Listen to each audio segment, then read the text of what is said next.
All right, guys. So for this section of mythology, we're actually primarily going to be talking about heroes. But before we get into that, we talked about gods and goddesses. Hopefully, if you're in my class, we've taken a quiz over all that early stuff. And now we're going to be looking at the remaining mythic themes and the heroes. Okay.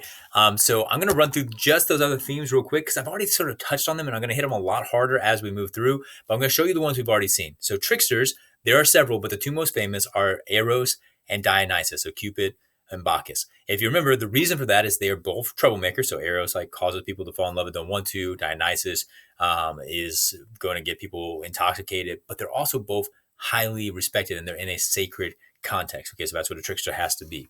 Good and evil. We've already kind of painted this picture because to be good and evil, or to be good in this mythology, rather, you have to be human. Okay, so typically what you're going to see is that the gods represent goodness and the heroes represent goodness because they're supposed to be idealistic, but the gods have moral flaws and so do the heroes. Okay, and so that line between good and evil in Greek mythology is super fuzzy, like really difficult to distinguish, because even like the underworld isn't like an equivalent of hell. The underworld is just a place that you go and you're just sort of in this zombie like state, and there are better parts and worse parts of it, but it's not entirely bad because the human soul is that standard of perfection. That's like the goal of this mythology, is to be perfectly human. And so that's going to make for a fuzzy line between good and evil. Now, there are some monsters that are like not redeemable, like harpies just eat human flesh. Not really that good. Though there's a story about a man falling in love with a harpy, which I'm not really sure how that works, but whatever.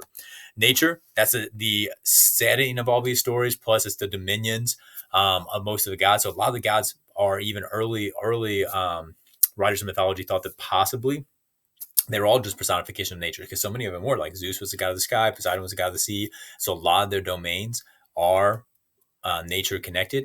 Nymphs and satyrs are specifically nature gods and goddesses. Constellations are what people get turned into when you're either very proud of them or very ashamed of them in this mythology. And then all the stories take place in nature, because even these big cities weren't like the metropolises of today. They were agriculturally driven cities. And so you're going to be surrounded by crops and the woods and the sea. Like all the stories kind of take place in those settings. Now, the last one, Fantastic Beasts, that is actually what you're going to be addressing in your Monster Mash presentations, which is the second set of presentations that you do for this class.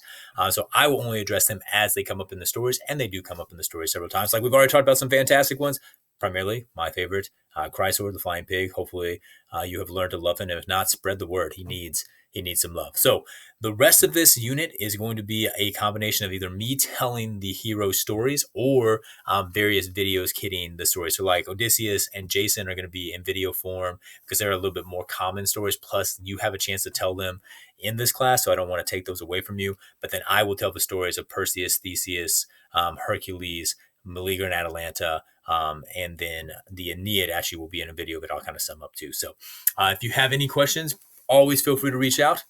And if not, have a great day, guys. Make wise decisions and Merry Christmas.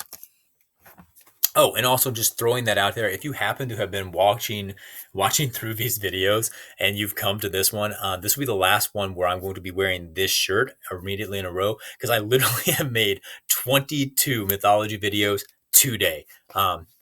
Just, you don't care, but I just thought I'd throw that out there to you guys. All right, Merry Christmas.